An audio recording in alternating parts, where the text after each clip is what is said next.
We have so many things that we do for our clients. The ripple effect, the true impact of what we do, it expands beyond the client. It goes to the people that they love, and then it goes to the generations that they'll never meet. And look, in 100 years, all of us are going to be dead anyway, so who gives a crap what I say on the podcast? But here's the thing. You can count on me to challenge you more than you've ever been challenged, but also support you more than you've ever been supported. Retirement isn't the end of the journey. It's where your next chapter begins. Welcome to the Big Money Retirement Podcast. Hey, welcome to episode 36 of the Big Money Retirement Podcast. My name is Johnathan Burgess. I'm the owner and founder of Big Money Retirement, and today I'm excited to share with you actually some internal things that have been happening behind the scenes here at Big Money Retirement. And I'm actually going to share an internal memo that I sent over to our leadership team. And it's one thing that I think keeps you engaged in retirement is constant curiosity. Really just never being satisfied with what you know and always pushing yourself to learn more. And even I think if you listen to the last podcast, I said this on the last podcast, but one of the interesting things that Samantha and I have talked about is the fact that we've been married for 8 years and that we continually get to know each other more is one of the most exciting pieces about marriage. I actually heard that advice from someone who had been married for over 60 years. They were like, Johnathan, I don't fully know my spouse and I will never fully know my spouse. And that's the fun part about marriage. And so life is the same exact way. The day that you think you know everything is the day you know nothing. And so I wanted to share this memo that I sent to our leadership team, and I'm just going to read it word for word. Internal memo. Curiosity is not a personality trait. I want to share a leadership lesson that has been hitting me hard lately. One of the biggest mistakes I've made as a leader is forming the story in my head before I've asked enough questions. It's easy to look at a missed deadline, a dropped ball, a bad attitude, a quiet team member, or a broken process and immediately start writing the narrative. They don't care. They're not bought in. They're not capable. They're the problem. But the longer I lead, the more I realize how dangerous that is. Because a lot of leadership mistakes do not come from a lack of intelligence or even a lack of caring.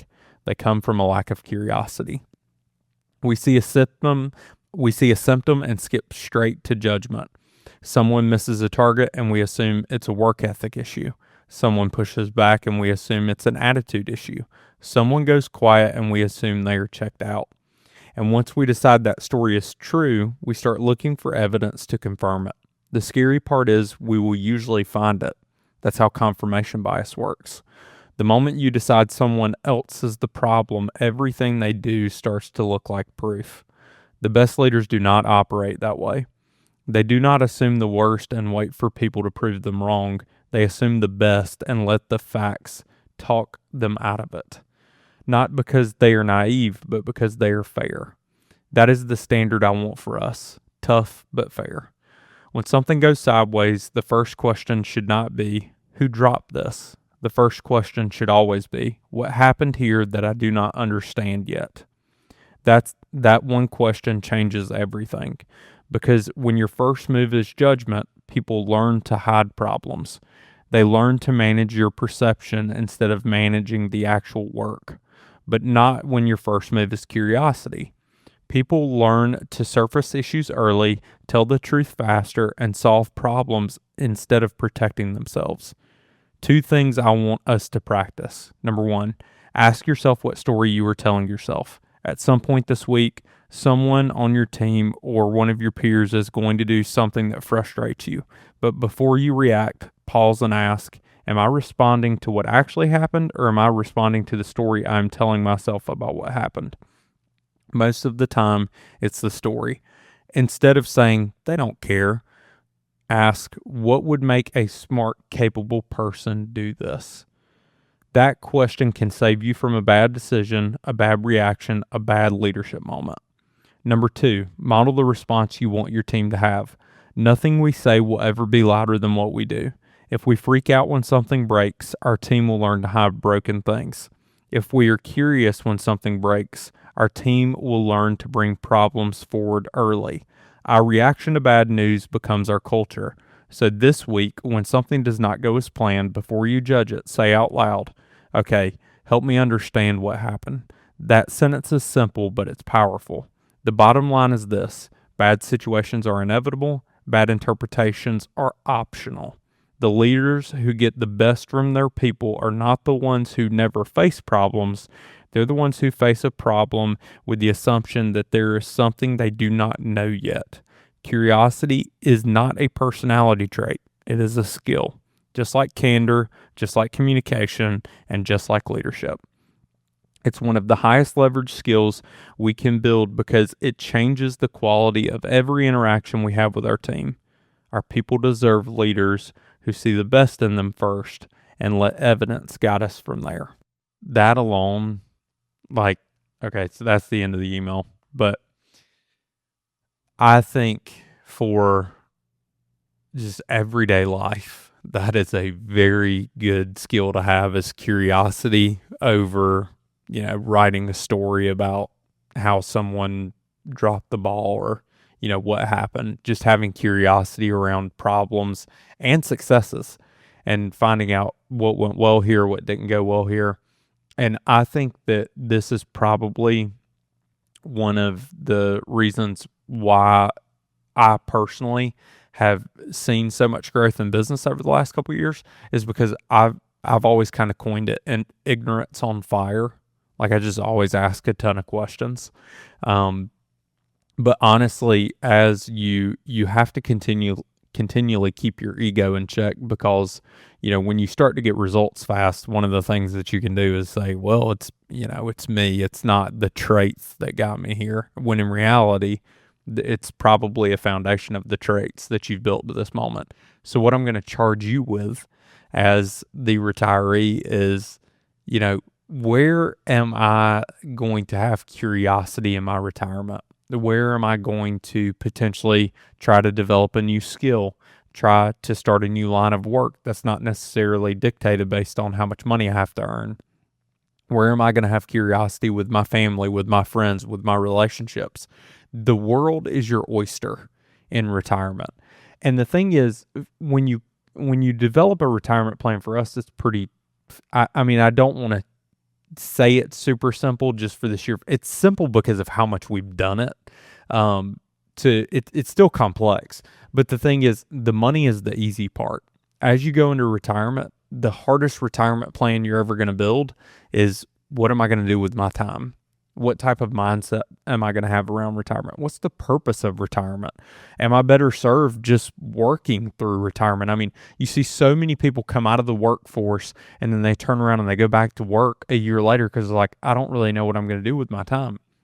If you've saved the right amount of money, retirement actually is you getting all the decision-making ability back in your day. No one's telling you where to be at what time, what you need to bring, what deadlines you have to have. You create all that for yourself. So it's really like you become an entrepreneur of your retirement. So the soft skills of retirement are, what relationships do I want to go deeper on? Is there a new skill or hobby that I want to develop and really go deep on? Is there a line of work that I haven't been able to invest in? How do I want to volunteer my time with my church or an organization or something of that nature? But building out, I had an early mentor and he said, Johnathan, the devil is in the white space on your calendar.